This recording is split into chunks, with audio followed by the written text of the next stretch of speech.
अभिवादन शालोम भन्दै आजको वचनतर्फ हामी अगाडि बढ्छौँ र आजको वचन हामी प्रकाशको 12 अध्यायबाट सुन्दैछौँ र आजको वचनको शीर्षक हुनेछ शैतान हामीलाई किन दोष लगाइरहन्छ अनि उसले हामीलाई दोष लगाइरहनुको अर्थ के हो र यसको निराकरण के हो भन्ने विषयमा आज हामी सुन्न जाँदैछौँ।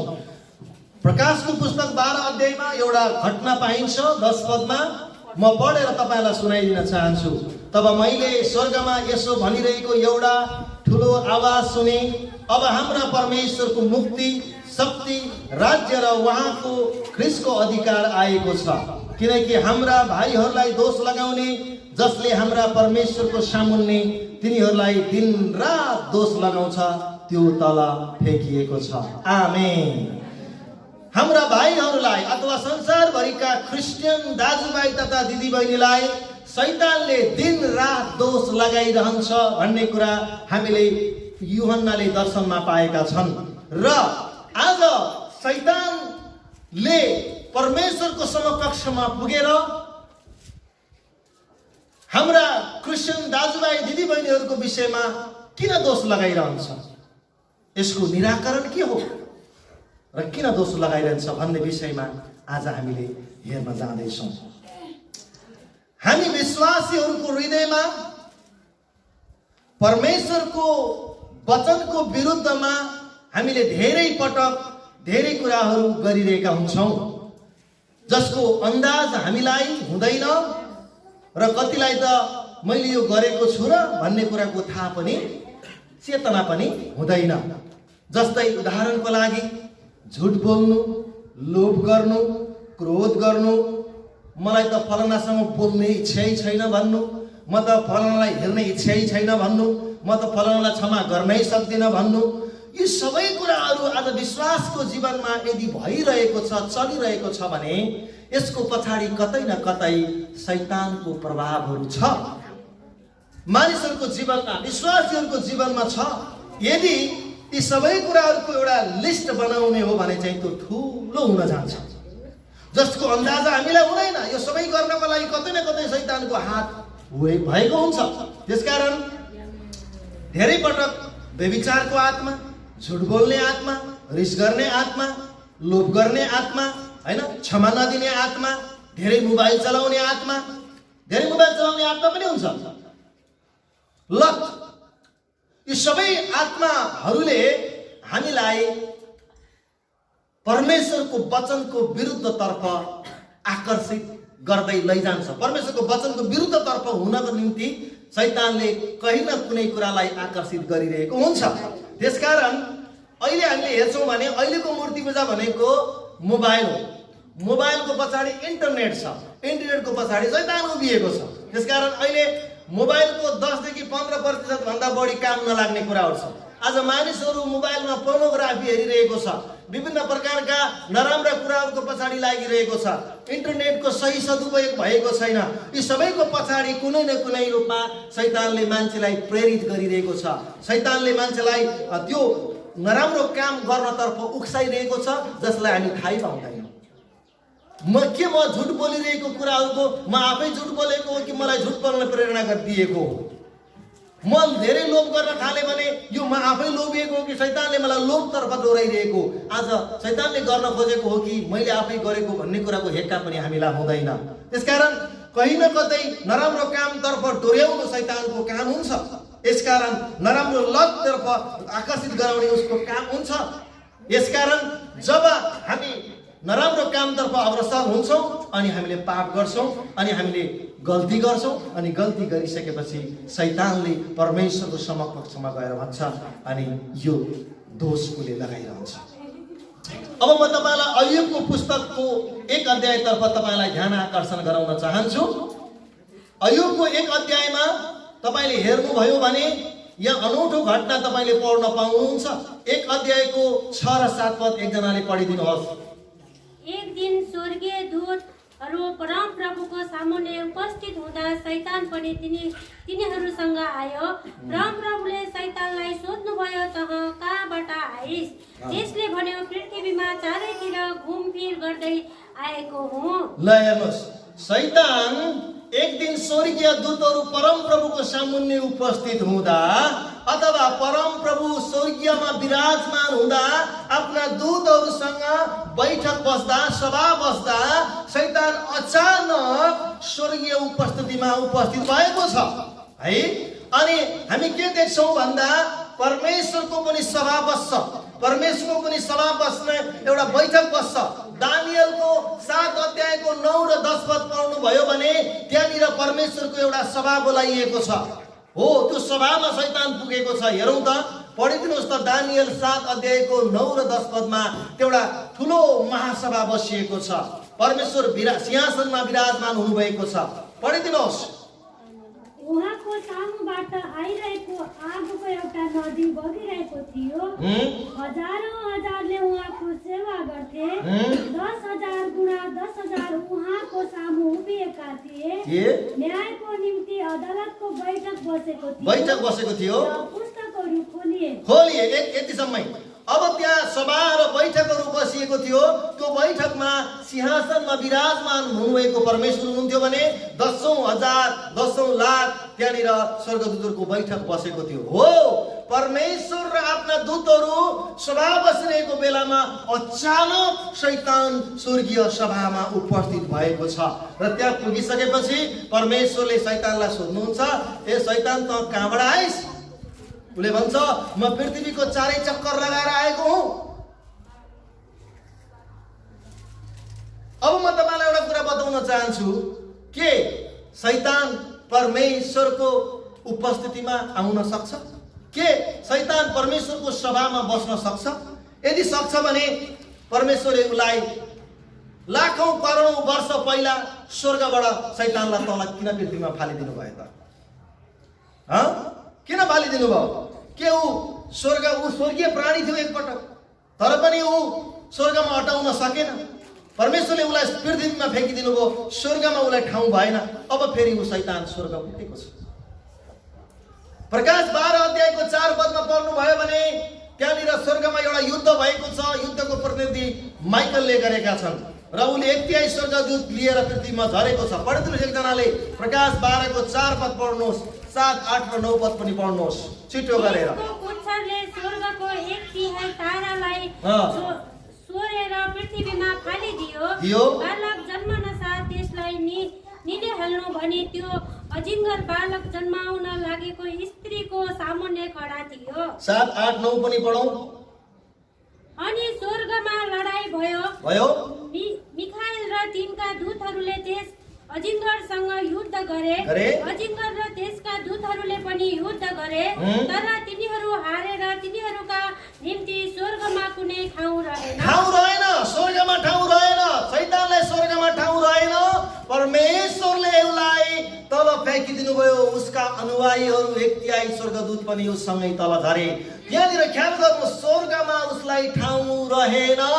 स्वर्गमा उसलाई ठाउँ थिएन। अब स्वर्गमा ठाउँ थिएन भने ऊ फेरि किन स्वर्ग गयो त? किन परमेश्वरको सभामा पुग्यो त? हिजकियल 28 मा पनि तपाईले यही कुरा पढ्न पाउनुहुन्छ। त्यहाँनिर 9-10 पदबाट तल पढ्नु भयो, आज नपढ्नुहोस्। त्यहाँनिर त पवित्र पर्वतबाट खसालिस भनेर जिकिर गरिएको छ। यसकारण शैतानलाई स्वर्गमा ठाउँ छैन, त्यसकारण ऊ तल हालिएको। अब तल हालिएको हो भने फेरि अयुबको पुस्तक अनुसार ऊ किन स्वर्गीय सभामा उपस्थित अचानक परमेश्वरको परमिसन नलिकन पुग्यो?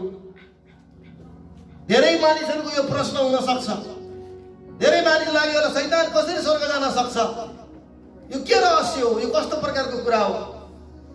अब स्वर्ग पुगिसकेपछि यसको अर्थ तपाईले अहिले थाहा पाउनुहुन्छ के रहेछ भनेर। वचन राम्रोसँग सुन्नु होला, दोहोऱ्याइ तेह्राइ सुन्नु होला, अनि मात्र तपाईले कुरा बुझ्नुहुन्छ। अनि अयुबको पुस्तकमा तपाईले के पढ्न पाउनुभयो? उहाँ पुगिसकेपछि परमेश्वर पहिला बोल्नुभयो। परमेश्वरले शैतानलाई सोध्नुभयो। त्यतिखेर उसको नाम लुसिफर राखिएको छैन, परमेश्वरले शैतान भन्ने प्रयोग गर्नुभएको छ। शैतान भनेको उसले पाएको दण्डको नाम हो है। अनि परमप्रभुले शैतानलाई सोध्नुभयो, त कहाँबाट आइस? त्यसले भन्यो, पृथ्वीबाट चारैतिर घुमफिर गर्दै आएको हुँ। पृथ्वीबाटतिर घुमफिर गर्दै आएको हुँ। किन घुमफिर गर्दै आउनु पर्यो? नाच्दै किन नजानु पर्ने? किन घुमफिर गर्दै आयो भन्दा यो पृथ्वीको देवता उनै हो।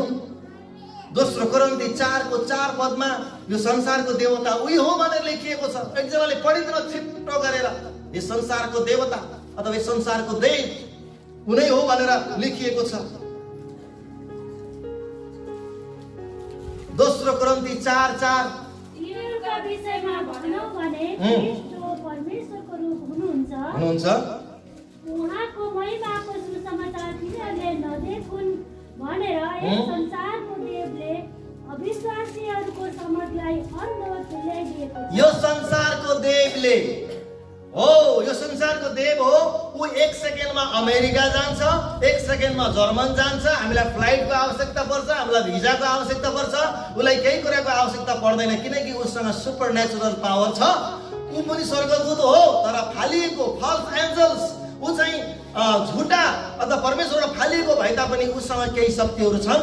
ऊ एक कल्पनाको भरमा अमेरिका पुग्न सक्छ, एक कल्पनाको भरमा जर्मन र जापान जान सक्छ। त्यसकारण ऊ पृथ्वीको चारैतिर घुम चक्कर लगाइरहन्छ र उसले सबैको घर घर पस्छ। तपाईको लागि म एउटा कुरा भनिदिन्छु, हामी सबैको घर घरमा त्यो आउँछ। कहिले सलमे दिदीको घर चियाएर हेर्छ, कहिले दिनामियाको घर चियाएर हेर्छ, कहिले पास्टर डेभिडको घर चियाएर हेर्छ, कहिले सखुवानी चियाउँछ, कहिले पालडाँडा चियाउँछ, कहिले खजुरा चियाउँछ, कहिले बर्दघाट चियाउँछ, कहिले केराबारी चियाउँछ, कहिले 2 नम्बर चियाउँछ। पृथ्वी त उसैको हो, उसले चक्कर लगाउँछ। किन चक्कर लगाउँछ तपाईँलाई थाहा छ? म बताइदिन्छु। ऊ यसरी घुमफिर गर्नुको मतलब हो तपाईको घर घरमा पसेर पहिला उसले पापमा फसाउनको लागि मान्छेलाई आकर्षित गर्छ र आकर्षित गरिसकेपछि उसले तपाईको र मेरो पाप र गल्तीको सूची तयार पार्छ, घुम्छ। आज यो व्यक्तिले व्यभिचार गर्यो, 1 नम्बरमा डाटा बनाउन सुरु गर्छ, 2 नम्बरमा भट्टीमा पस्यो, 3 नम्बरमा यसले बैँ चुरोट उडायो, 5 नम्बरमा यो झुट बोल्यो, 6 नम्बरमा यो, 7 नम्बरमा यो, 8 नम्बरमा यो। उसले पापको सूची बनाउन घुमफिर गर्छ। हालेलुया! पापको सूची बनाउनका लागि चारैतिर चक्कर लगाउँछ। उसलाई सबै कुरो थाहा छ। अय्युबको पुस्तकमा राम्रोसँग पढ्नुहोस्। अय्युबको विषयमा उसले भन्छ, तपाईले अय्युबलाई चारैतिर बार हालेर राख्नु भएको छ, मैले केही गर्नै सक्दिनँ भन्छ। सबै थाहा रहेछ त उसलाई, सबै थाहा छ। ऊ चारैतिर चक्कर लगाउनुको अर्थ हो विश्वासीहरूको पापको सूची तयार पार्न, पापको बायोडाटा तयार पारेर परमेश्वरको चरणमा गएर भन्छ, यी तेरो मान्छे, तेरो प्रिय भन्छस् नि, तेरो छोरो भन्छस् नि, तेरो छोरी भन्छ नि, यी बिडी पिइरहेछ, यी व्यभिचारमा पसिरहेछ, यी भट्टी पसिरहेछ, यी लोभ गरिरहेछ, यी यो चाहिँ गलत काममा सहभागी। उसले दिन रात तपाईँ र मेरो पापको सूची तयार पारेर स्वर्गको राज्यमा गएर उसले त परमेश्वरको अगाडि तपाईँलाई मलाई दिन रात दोष लगाइरहन्छ।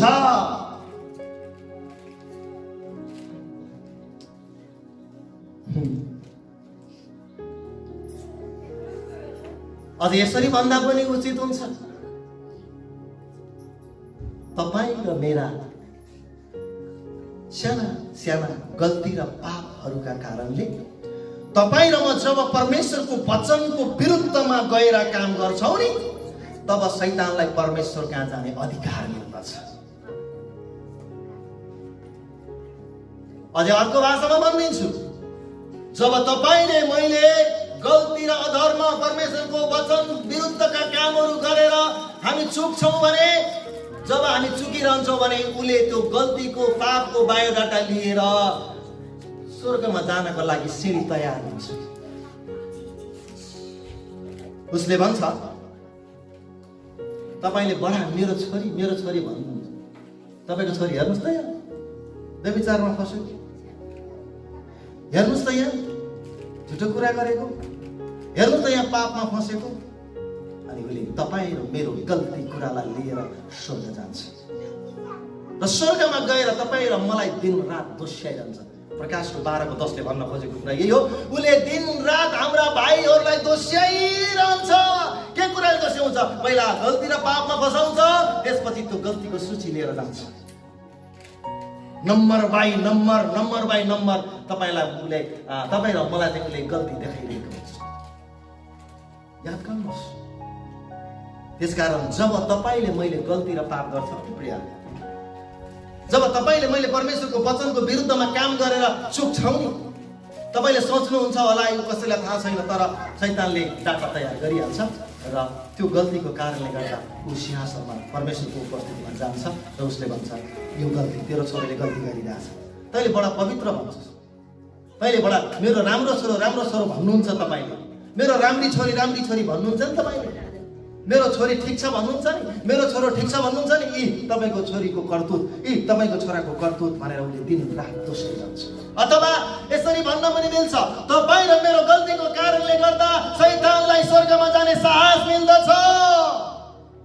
यदि तपाईँ र मैले गल्ती र अपराधहरू गर्दैनौँ भने शैतानलाई स्वर्गमा जाने कुनै अधिकार छैन।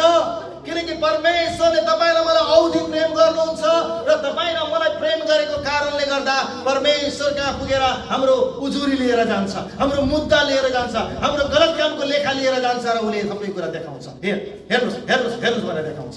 याद गर्नुहोस्, जब तपाईँ र मैले गल्ती र काम गरिरहेका हुन्छ भने शैतानले हामीले स्वर्ग पठाउने टिकट पठाइरहेका हुन्छौँ। जो स्वर्गमा अटाउन नसकेर पृथ्वीमा फ्याँकिएको थियो आज उही स्वर्गको सभामा प्रवेश गरेको छ र तपाईँलाई मलाई दिन रात दोस्याइरहेको छ।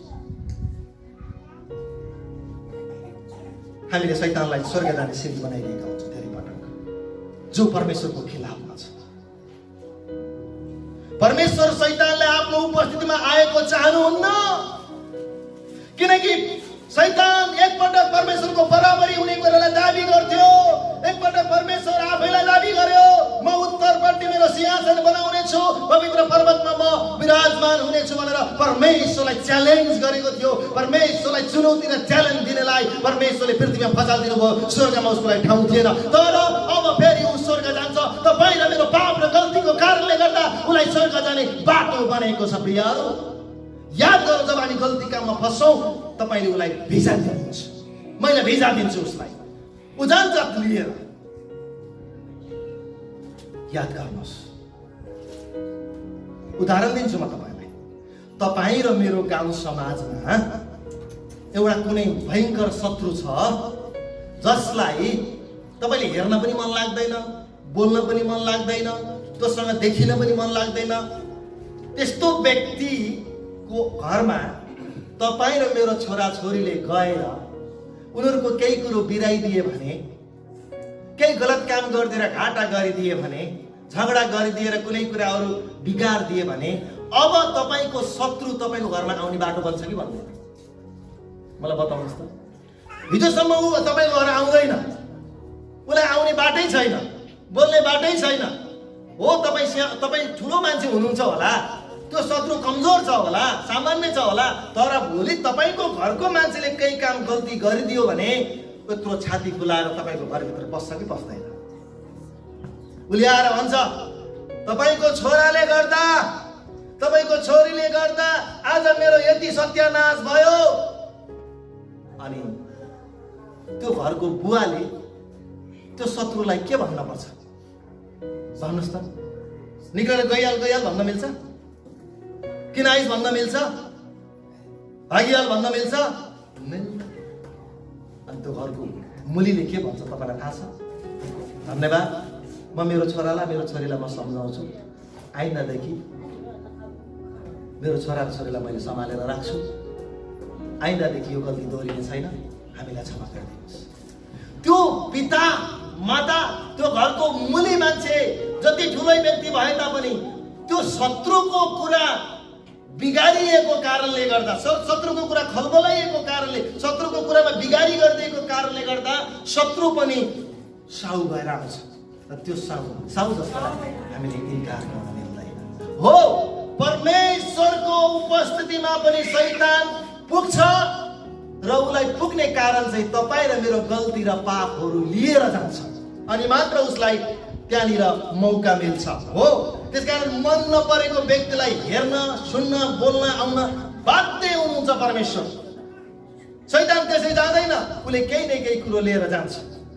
तपाईँ र मेरो कुरा लिएर जान्छ, दोषका कुरा लिएर जान्छ, गल्ती र पापका कुरा लिएर जान्छ र उसले दोष चाहिँ रहन्छ। दिनरात भनेको किन थाहा छ? दिनरात भनेको कसै न कसैको लिएर गइरहन्छ, कसै न कसैको लिएर गइरहन्छ। 24 घण्टा उसले दोष लगाइरहेको छ विश्वासीको। अन्य जाति उसलाई दोष लगाउन जरुरी छैन, उसले विश्वासीको दोष लिएर गइरहेको छ र परमेश्वरको अगाडि उसले भनिरहन्छ, तपाईँको मान्छेलाई हेर्नुहोस्, होली बेतता मिनिस्ट्रीको यो मान्छे बप्तिस्मा लिएको मान्छे हेर्नुहोस् त, यसको काम 1 नम्बर मैले यो गरेको छ, 2 नम्बर मैले यो गरेको छ, 3 नम्बर मैले यो गरेको छ। त्यसपछि हाम्रो पिता परमेश्वरले शैतानलाई फर्काउन मिल्दैन, उहाँको अनुहार त्यस्तो हुन्छ। किनकि हामी उहाँको छोराछोरी हौ। अनि त्यो गरेको कारणले गर्दा परमेश्वरले हामीलाई दण्ड दिनुहुन्न, बरु शिक्षा दिनुहुन्छ ताकि अर्कोचोटि गल्ती नगरोस्। त्यतिखेर पिता बोल्न सक्नुहुन्न, त्यति बेला शैतानकै डाक ठुलो हुन्छ। त्यसकारण हाम्रा कतिवटा कुराहरूले गर्दा हामीले परमेश्वरलाई लज्जित पारिरहेका हुन्छौँ। हाम्रो कारणले परमेश्वरको हृदय तोडिरहेका हुन्छौँ र किनकि उहाँले हामीलाई प्रेम गर्नुहुन्छ, उहाँले हामीलाई नाश गर्न सक्नुहुन्छ। अझ एउटा उदाहरण दिन्छु। मानौ मेरै घरका छोराछोरीले कहीँ गएर गल्ती गरिदिए भने त्यसको जवाबदेही को हुन्छ? बाबुआमा हुन्छ, फर्मुले हुन्छ।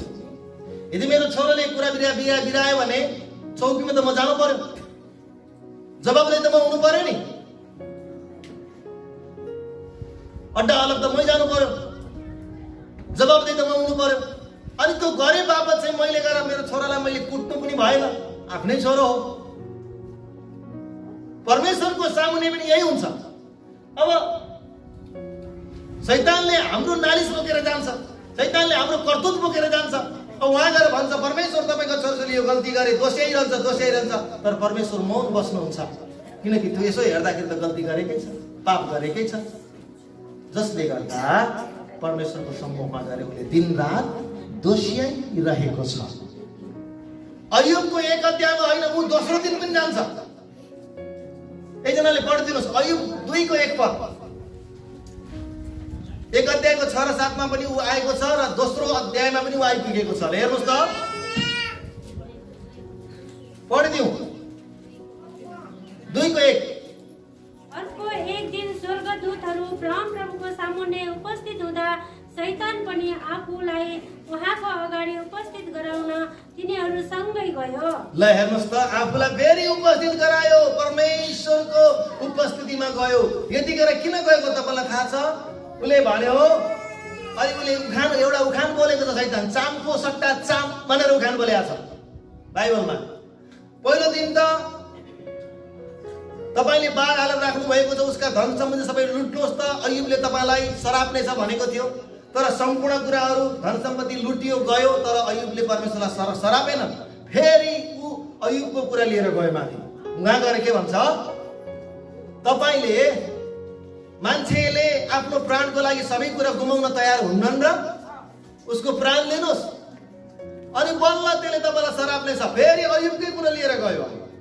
यो कहाँ पाइन्छ भन्दा 4 पदमा पाइन्छ। शैतानले परमप्रभुलाई जवाब दियो, चामको सट्टा चाम, आफ्नो ज्यान बचाउन मानिसले आफूसँग भएका सबै कुरा दिँदैन र? धूर्त छ शैतान, जान्दछ उसले सबै कुरा।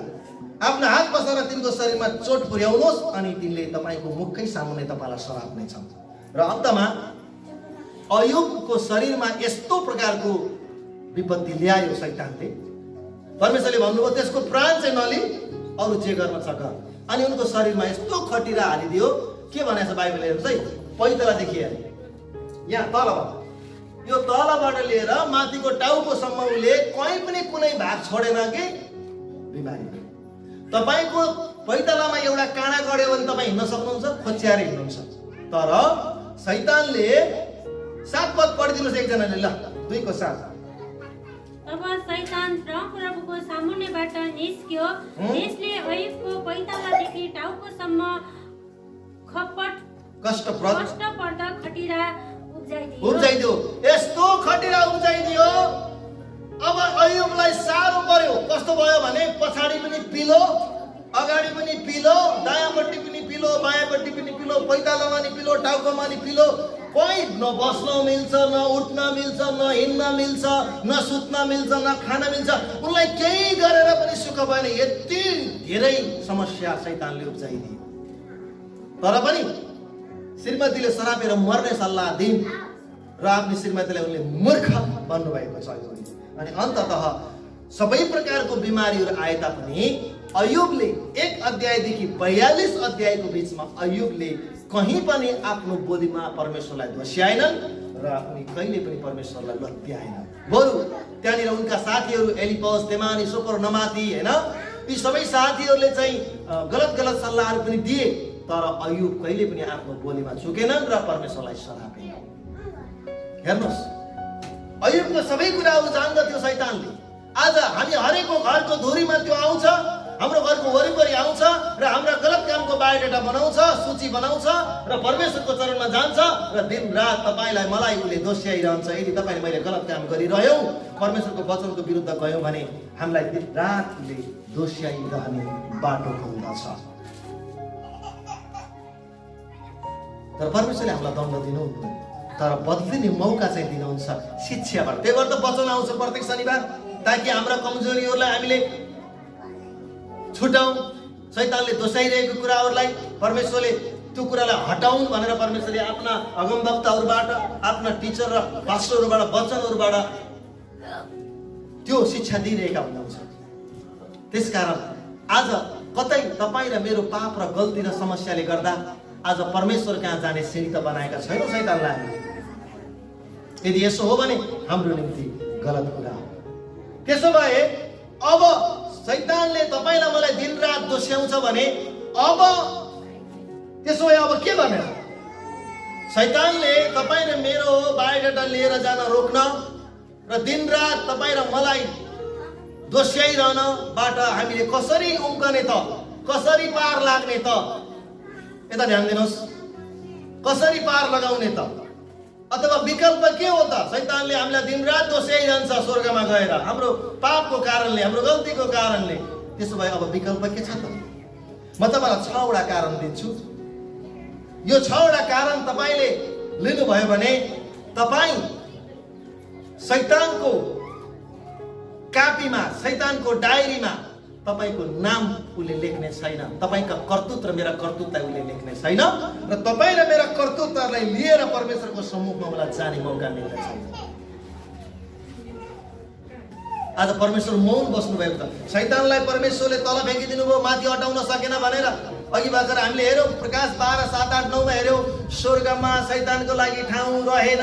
अनि ठाउँ नरहेको व्यक्ति फेरि स्वर्ग जाने आँट राख्छ। कसको कारणले? तपाईँ र मेरो गल्ती र अपराधको कारणले गर्दा शैतान स्वर्ग जाने आँट राख्छ। नआइज भन्न मिल्दैन, किनकि हाम्रै गल्तीको कुरा लिएर ऊ चाहिँ माथि पुगेको हुन्छ। त्यसबाट हामीले कसरी जोगिने त? त्यसबाट समस्या कसरी हल गर्ने त? त्यसमा अब के गर्ने त? 1 नम्बरमा एफिसी 4 अध्यायको 27 पद एकजनाले पढिदिनुहोस्। 1 नम्बरमा एफिसी 4 को 27 पद।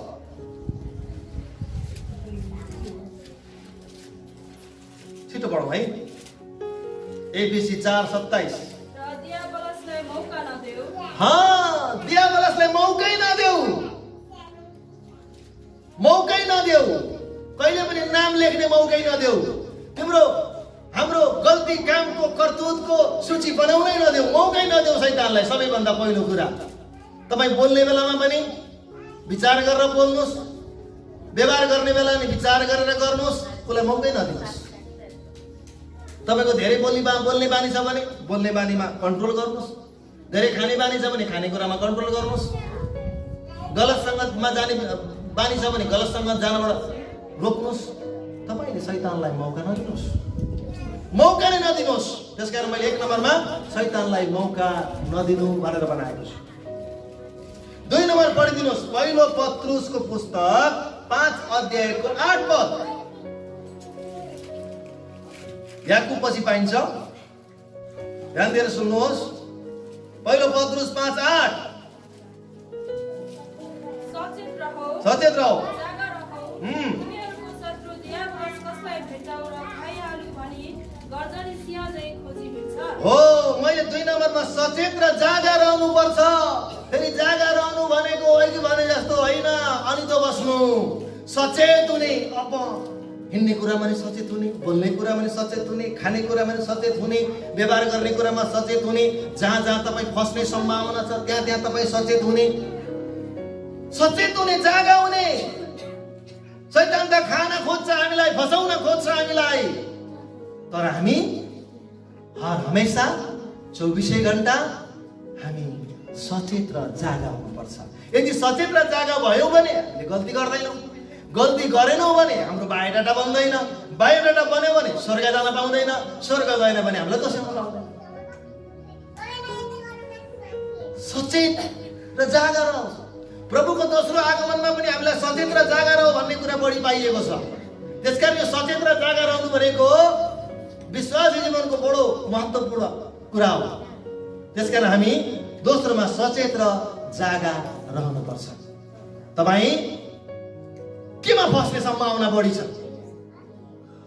कुलतमा, व्यभिचारमा, लोभमा, चोरीमा, हत्यामा, हिंसामा, क्रोधमा, पियक्कडपनमा, के कुरामा तपाईँ फस्ने बढी सम्भावना छ? त्यति बेला तपाईँ सचेत र जागा हुनुपर्छ। अनि तपाईँ सचेत र जागा हुने बित्तिकै तपाईँको लिस्टमा तपाईँको कर्तव्य उसले लेख्न पाउँदैन। 3 नम्बर, यही अध्यायको 9 पद पढौँ। अहिले भर्खर पढेको, 8 पढौँ, अहिले 9 पढौँ। विश्वासमा जहरीला भएर त्यसको विरोध गर, किनकि संसार परिमा निम्तिका दाजुभाइहरूले पनि यस्तै कष्टको अनुभव गरिरहनु परेको। हो, प्रत्येक क्रिस्चियन दाजुभाइहरूले पनि कष्टको अनुभव गरेका छन्, किनकि उसले विश्वासमा कमजोर भएकोलाई लडाइँ पो हाल्छ। त्यसकारण हाम्रा धेरै दाजुभाइहरू विश्वासमा कमजोर भएको कारणले गर्दा शैतानले हाम्रा दाजुभाइहरूलाई लडाइरहेको छ, खाएको छ, अनि विभिन्न प्रकारको समस्यामा पारेको छ र दिनरात हाम्रा दाजुभाइहरूलाई दोषाइरहेको छ त्यसले। त्यसकारण यहाँ मैले तेस्रोमा बनाएको छु, विश्वासमा दरिलो भएर त्यसको विरोध गर्नु। विश्वासमा दरिलो भएको मान्छे नि हत्तपत्त चुक्दैन के। विश्वासमा दरिलो भएको मान्छे आगो जस्तो हुन्छ, अनि विश्वासमा दरिलो भएको मान्छे हत्तपत्त कुनै गल्ती काममा चुक्दैन भन्छु है मैले। विश्वासमा दरिलो भएको मान्छेलाई शैतानलाई चुकाउन गाह्रै पर्छ। अनि विश्वासमा दरिलो भएर विरोध गर्ने। हामीले विरोध मात्रै गरेर हुँदैन, विरोध गर्नुभन्दा पहिला विश्वास चाहिन्छ। नत्र प्रेरितको पुस्तकमा पढ्नुहोस्, इस्केबासका छोराहरू 7 जनाले येशूको नाउँमा, पावलले प्रचार गरेको येशूको नाउँमा म तिमीहरूलाई आज्ञा गर्छु भन्यो। आखिरमा उतापट्टिको भूतआत्मा ती 7 जना छोरालाई लपेटिहाल्यो। किन भन्दा त्यहाँ विश्वास थिएन, विरोध मात्रै भयो। त्यहाँनिर शब्द मात्रै आयो, तर त्यहाँनिर विश्वास थिएन। यसकारण विश्वास सहित हामी विरोध गर्यो भने शैतान तपाईँको वरिपरि आउँदैन। मैले एकपल्ट वचन युट्युबमा हालेको छु, शैतानलाई उल्लु बनाउन सकिँदैन। त्यहाँनिर तपाईँ यो वचन हेर्नु सक्नुहुन्छ। हामी विश्वासमा दरिलो गरेर फायर गर्ने हो, विरोध गर्ने हो। यदि विश्वासमा दरिलो भएर हामीले फायर गरिरह्यौँ, विरोध गरिरह्यौँ भने शैतान तपाईँलाई चलाउन झ्याप्पै आउँदैन। यदि शैतान तपाईँलाई मलाई झ्याप्पै चलाउन आएन भने हामीले गल्ती र पाप गर्नबाट हामी जोगिन्छौँ। अनि गल्ती र पापबाट हामी जोगिन्छौँ भने हाम्रो विरुद्धमा ऊ स्वर्ग टिकट लिएर स्वर्ग जाँदैन र हामीलाई दोस्याउन पाउँदैन। शैतानलाई त आज विश्वासीले भिजा लगाएर पठाइरहेको छ, माथि जानुहोस् मेरो लिएर। यहाँ मान्छेलाई कताको भिजा लागिरहेको छैन, उसलाई स्वर्गको भिजा लागिरहेको छ। अन्य जातिले शैतानलाई स्वर्ग पठाउँदैनन्, विश्वासले पनि पठाउँदैन।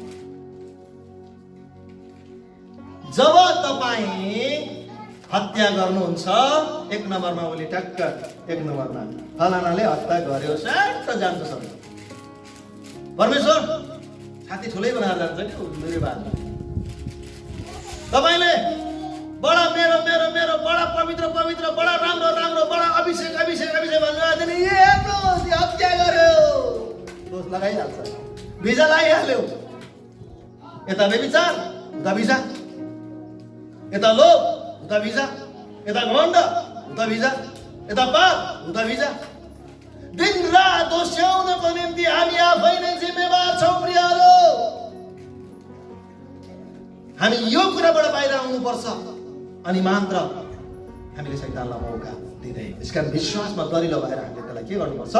विरोध गर्नुपर्छ। 4 नम्बरमा पढिदिनुहोस्, याकुब 4:7 यसैको अगाडि छ है, याकुब 4:7।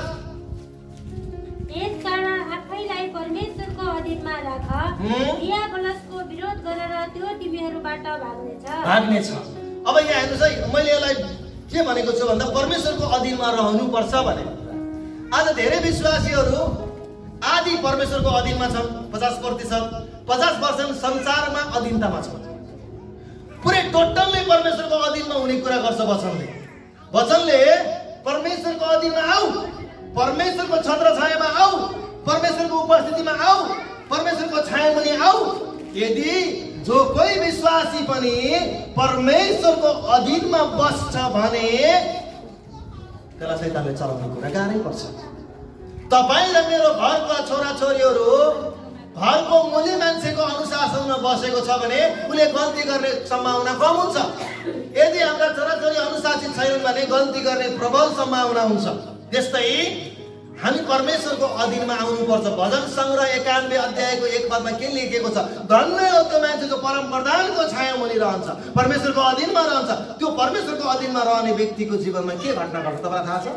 ल पढौँ त, 91 म पढ्छु है, बडो मिठो छ।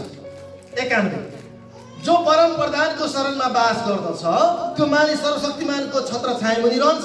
हो, परमेश्वरको अधीनमा रहने मान्छेमा के घटना घट्छ? अब घट्नु चाहिँ कस्तो प्रकारको शक्ति आउँछ? 5 पद, तिमी रातको ठुलो त्रासदेखि र दिनमा उडेर आउने बाणदेखि डराउने छैनौ, न त अन्धकारमा फैलिने रूढीदेखि, न मध्य दिनमा नाश गर्ने महामारीदेखि डराउने छौ। अब 7 पदमा गाठीको रो छ, 1000 जना तिम्रो नजिक लोटलान् र तिम्रो दाहिने 10,000 जना, तर सबैले भनौँ त, तर तिम्रो हाम्रो नजिक त्यो आउने छैन।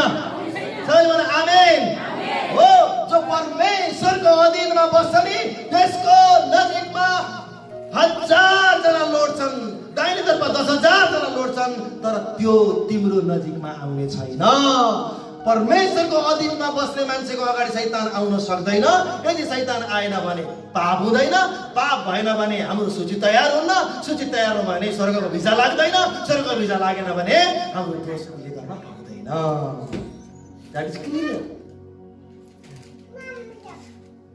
परमेश्वरको अधीनमा बस्यौँ भने हाम्रो अघि त्यो आउँदैन।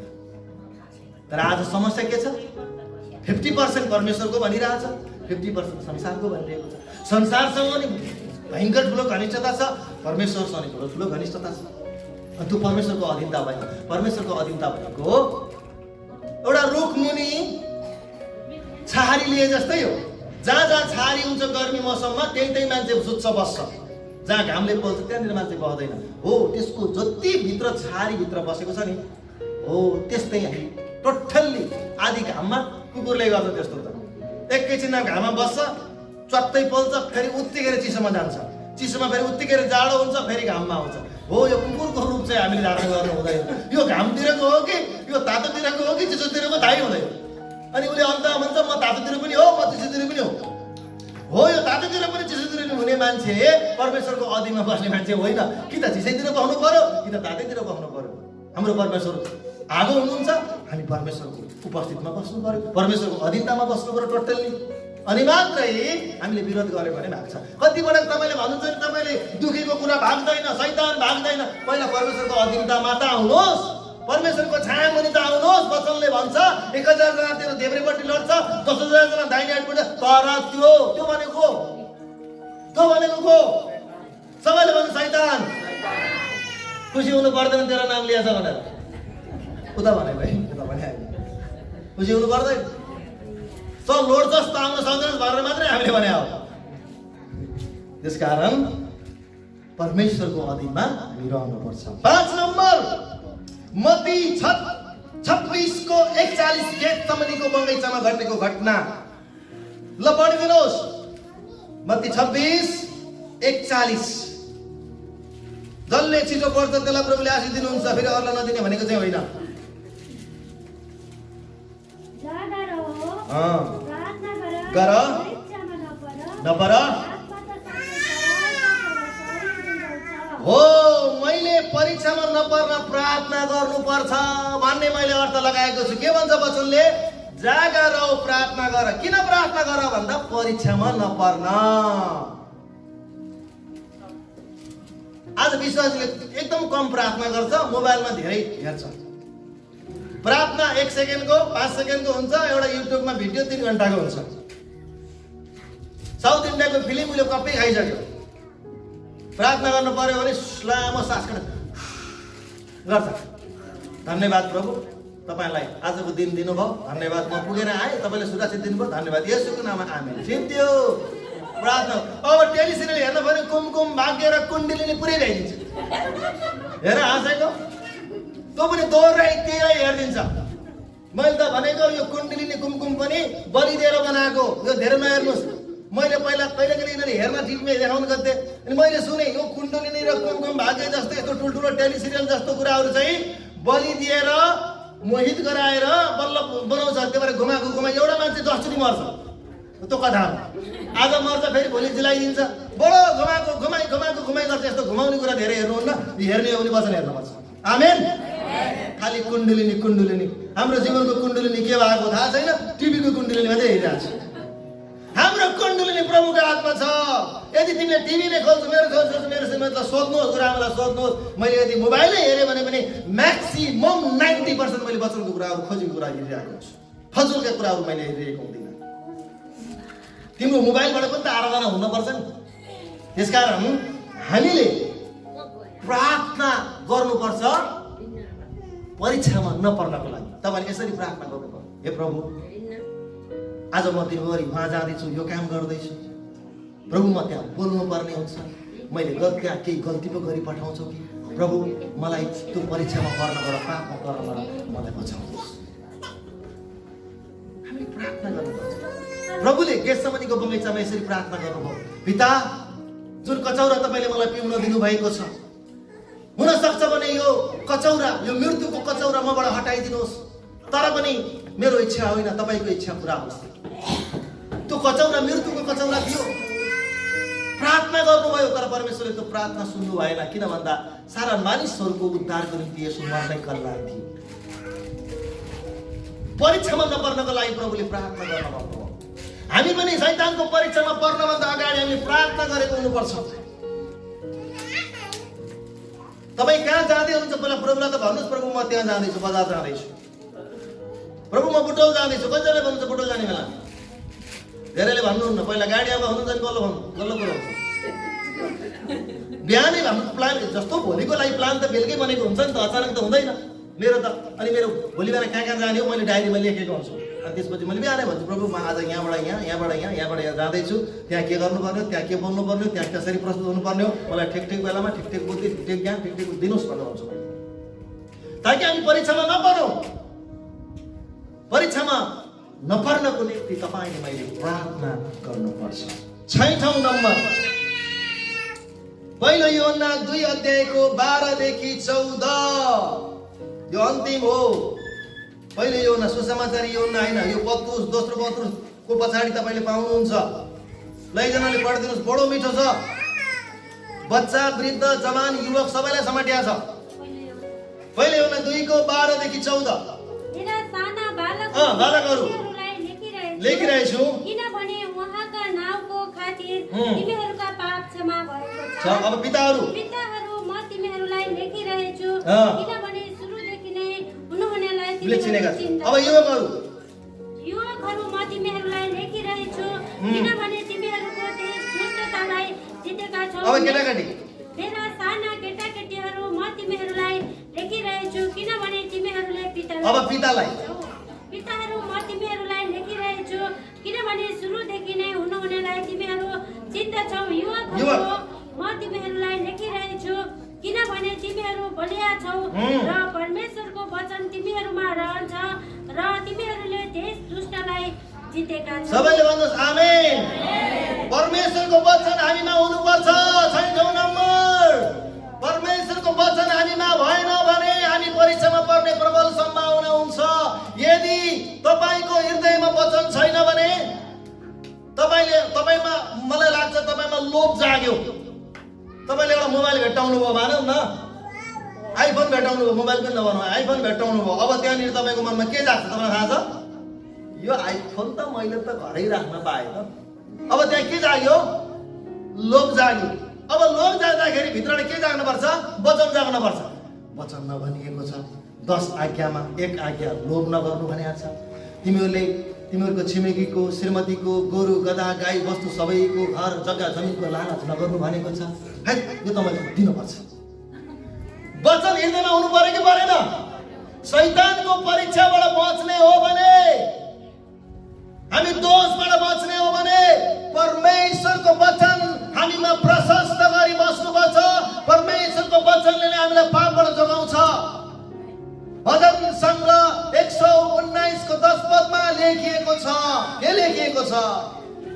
कसरी हो? भजन सङ्ग्रह 119 तपाईको विरुद्धमा पाप नगर्नु, तपाईको वचन मैले मेरो हृदयमा सुरक्षित राखेको छु। हालेलुया। तपाईको विरुद्धमा पाप नगरौँ भनेर के राखेको छु? अरे गल्तीमा के राखेको छु? के राखेको छु? सब भन्नु, सबैले वचन राखेको छु। हो, सिरानीमा बाइबल राखेर हुँदैन, सिरानीमा गुर्बा राखेर हुँदैन, सिरानीमा चक्कु राखेर हुँदैन, हृदयमा वचन राख्नु। भन्नु सबैले आमेन भनेर। पापबाट बच्नको लागि तपाईको विरुद्धमा पाप नगरौँ भनेर तपाईको वचनलाई मैले के राखेको छु? अरे सुरक्षित राखेको छु। कलस्सी 3 को 16 पदले भन्छ, पावलले भन्नुहुन्छ, तिमीहरूको हृदयमा वचन प्रशस्तै टन्नै मुरीका मुरी हुनुपर्छ भन्छ। पढौँ त, कलस्सी 3:16 कति हुनुपर्छ? कति मुरी हुनुपर्छ भनेको छ? वचन कति मुरी? त्यसको वचन तिमीहरूमा प्रशस्तसँग बास गरोस्। पुरा बुद्धिमानी साथ एउटाले अर्कोलाई सिकाऊ। भक्ति देव र परमेश्वरप्रति आफ्नो हृदयमा रहेको कृतज्ञता साथ भजन सुनेर आत्मकी गान गाऊ। कति राख्नुपर्छ? अरे नापै छैन। प्रशस्त भने कति हो? तपाईँको घरमा धान 8-10 वडा भकारीभरि तपाईँको धान छ भने त्यसलाई के भनिन्छ? प्रशस्तै भनिन्छ। एउटा बोरा मात्रै धान छ भने त्यसलाई के भनिन्छ? धान त छ, थोरै छ। प्रशस्तै भनेको चाहिँ चाहिएको बेलामा खान पुग्ने। प्रशस्त भनेको थोरै भएर हुँदैन। एउटा पद जाने भने हामीलाई उल्टी गर्न मन लाग्छ। क्या नै जाने चाहिँ कति जान्नुपर्छ पर्छ। अहिले मैले यहाँ बाइबल हेरेर तपाईँलाई यो लिस्ट हेरेर मैले भनिरहेको छु नि, यो सबै मैले पवित्र आत्माले मलाई कुरा दिँदै हुनुहुन्छ। किनकि म भित्र अलरेडी त्यो वचन छ भने मलाई ठिक समयमा परमेश्वरले वचन दिनुहुन्छ, मलाई त्यो हेर्नु पर्दैन। अयुब 1 को 7-8 अघि हामीले हेऱ्यौँ, अयुब 2 को 1 हामीले हेऱ्यौँ। यी सबै कुराहरू प्रभुले दिनुहुन्छ। परमेश्वरको वचन प्रशस्त गरी हाम्रो हृदयमा छ भने हामी पापबाट मानौ।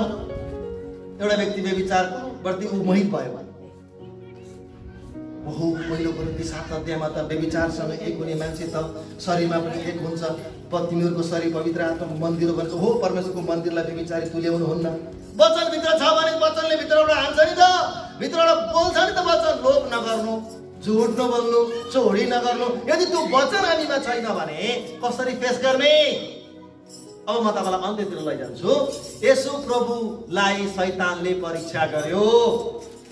मत्तीको 4 अध्यायमा येशू प्रभुको परीक्षा गर्यो। अब येशूले के भन्नुभयो भने ढुङ्गालाई रोटी हुने आज्ञा दिनुभयो। अनि येशू प्रभुले के भन्नुभयो? पखाइ एकचोटि म अहिले त्यहाँ धर्मशास्त्र पहिला जान्छु। त्यहाँ मन्दिर छ, मन्दिरमा त्यहाँ धर्मशास्त्र लेखिएको छ, व्यवस्थाको 6 अध्याय त्यहाँ कता लेखिएको छ, हेरेर आयो अनि तँलाई बताउँछु है भन्नुभयो। के भन्नुभयो? लेखिएको छ। कहाँ लेखिएको छ? वचनमा लेखिएको छ, एउटा किताबमा लेखिएको छ, अर्को हृदयमा लेखिएको छ। अनि येशूले भन्नुभयो, मानिस रोटीले मात्र होइन तर परमेश्वरको मुखबाट निस्केको हरेक वचनले जीवित रहन्छ। उहाँले व्यवस्था 6 अध्यायलाई खोलिहाल्नु, उहाँले यताउता हेर्नै परेन। अब प्रत्येक परीक्षामा येशूले वचनबाट नै विजय हासिल गर्नुभयो। दोस्रो पटक माथिबाट हाम फाल्न लगायो।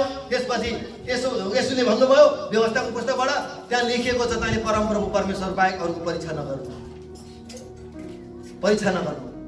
अनि तेस्रोचोटि सारा संसारको वैभवलाई देखाएर उसले भन्छ मलाई एकछिन दण्डवत गर्नुहोस्, यो सारा वैभव सम्पत्ति तपाईँकै भयो। येशूले फेरि व्यवस्थाबाट भन्नुहुन्छ तैँले परमप्रभु आफ्ना परमेश्वरलाई मात्र दण्डवत गर्नु, उहाँको मात्र सेवा गर्नु। 3 पटकको परीक्षामा उहाँले वचनबाट नै विजय हासिल गर्नुभयो। यदि तपाईँ र म परीक्षाबाट जोगिन चाहन्छौँ भने, पापबाट जोगिन चाहन्छौँ भने परमेश्वरको वचन हामीमा प्रशस्त हुनुपर्छ। त्यही भएर पहिलो यूहन्ना 2 अध्यायको 12 देखि 14 पदमा हामीले हेरौँ, युवकहरू, बच्चा बच्चीहरू, पिताहरू, म तिमीहरूलाई लेखिरहेछु, तिमीहरूले परमेश्वरलाई जान्दछौ, चिन्दछौ, तिमीहरूको हृदयमा त्यो वचन छ, तिमीहरूको हृदयमा वचन भएको कारणले गर्दा त्यस दुष्टलाई तिमीहरूले जितेका छौ। के कारणले? परमेश्वरको वचन हामीमा भएको कारणले गर्दा। जति धेरै तपाईँले परमेश्वरको वचनलाई तपाईँको हृदयमा राख्नु भयो भने नै तपाईँ गल्ती गर्ने सम्भावना कम हुन्छ प्रिय। अनि तपाईँको जीवनमा परीक्षा आउँदा तपाईँ डाइरेक्टली फेस गर्न सक्नुहुन्छ अनि तपाईँ गल्तीबाट चुक्नुहुन्न। अनि गल्ती नगरेपछि तपाईँको बायोडाटा बन्ने कुरा भएन। तपाईँको बायोडाटा नबनेका ऊ स्वर्ग जाने भिसा पाउँदैन। स्वर्ग जान नपाएपछि तपाईँलाई दोस्याउने कुरा पनि मौका मिल्दैन। जति पाप, जति गल्ती, त्यति धेरै भिसा, त्यति धेरै मौका उसलाई स्वर्ग गएर बहस गर्न पर्छ। त्यसकारण येशूसँग हृदयमा प्रशस्त वचन थियो अथवा सर्वस्व धर्मशास्त्र उहाँलाई कण्ठै छ, उहाँकै विषयमा लेखिएको र उहाँकै विषयमा लेखिएको र उहाँलाई सबै कण्ठ छ। त्यसकारण उहाँलाई चाहिएको बेलामा उहाँले ठिक शास्त्रीहरूसँग, फरिसीहरूसँग, सदुकीहरूसँग र आफ्ना विद्रोहीहरूसँग पनि उहाँले वचनबाट नै उहाँले के गर्नुभयो?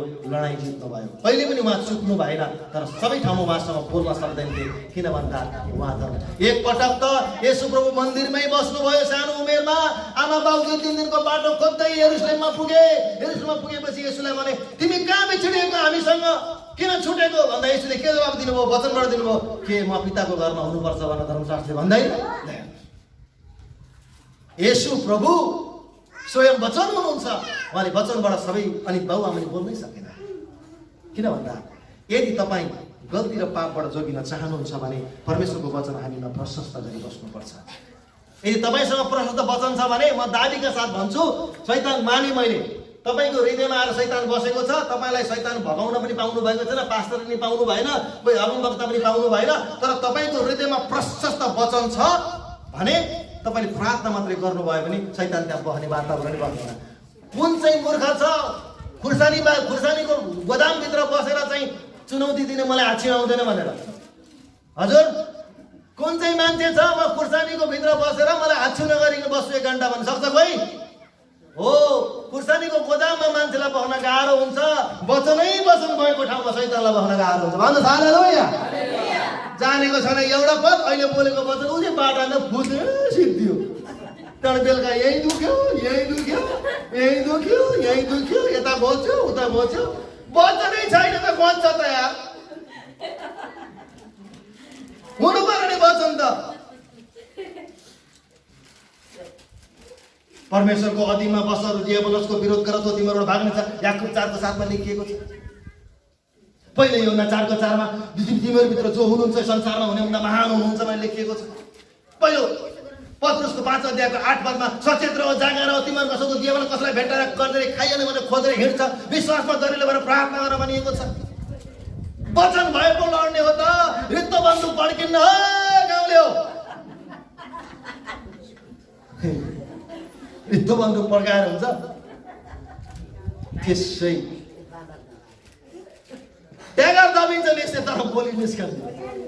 अरे गोली त हाल्नु पर्यो, बारुद त हुनु पर्यो भित्र चलाउनलाई।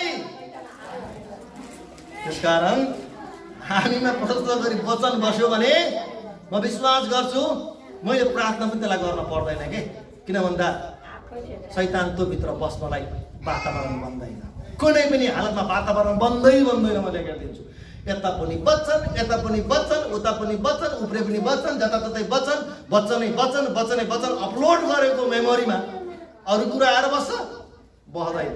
आउन सक्छ, म मान्छु, गल्ती कारणले आउन सक्ला, तर प्रार्थना गर्छ वचनै वचन छ भने त्यो भित्र शैतान राम्रोसँग बस्न सक्दैन। त्यसकारण परमेश्वरको विरुद्ध पाप नगरौँ भनेर परमेश्वरको वचन मैले मेरो हृदयमा सुरक्षित राखेको छु।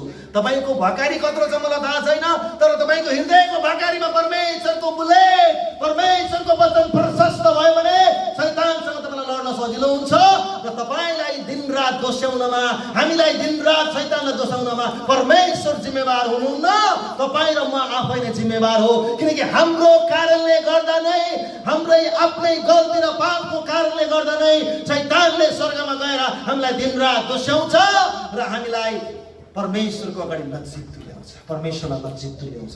यसो नहोस्, तपाईले शैतानलाई मौका दिनु हुँदैन। तपाईँ सचेत र जागा रहनुपर्छ। तपाईँ विश्वासमा दरिलो भएर तपाईँले उसँग लड्नुपर्छ, परमेश्वरको अधीनमा बस्नुपर्छ, परीक्षामा नपर्नको लागि प्रार्थना गर्नुपर्छ र परमेश्वरको वचन प्रशस्त गरी हाम्रो हृदयमा हुनुपर्छ। अनि मात्र हामी हाम्रो कुरा शैतानले काट्नबाट, हाम्रो बायोडाटा बनाउनबाट, हाम्रो पापको सूची तयार पार्नबाट जोगिन्छौँ अनि हामीलाई उसले दोस्याउन सक्दैन र ऊ स्वर्ग जान पनि सक्दैन। आजको वचनले तपाईँ र मलाई उत्साह दियोस्, आजको वचनले तपाईँ र मलाई ज्ञान बुद्धि विवेक दियोस्, ताकि अर्को पटक शैतानलाई हामी स्वर्ग नपठाऊ, हाम्रो विरुद्ध ऊ जान नपाओस्, उसलाई विचार नलागोस्। त्यसकारण आजको वचन चाहे युट्युबमा सुन्नुहोस्, चाहे हामी प्रत्यक्ष सुन्नुहोस्, आजको वचनले हामी सबैलाई साहस, बल र बुद्धि ज्ञान दिनुभएको होस् भन्दै आजको वचनबाट विश्राम लिन चाहन्छु। धन्यवाद। जय मसीह। शालोम।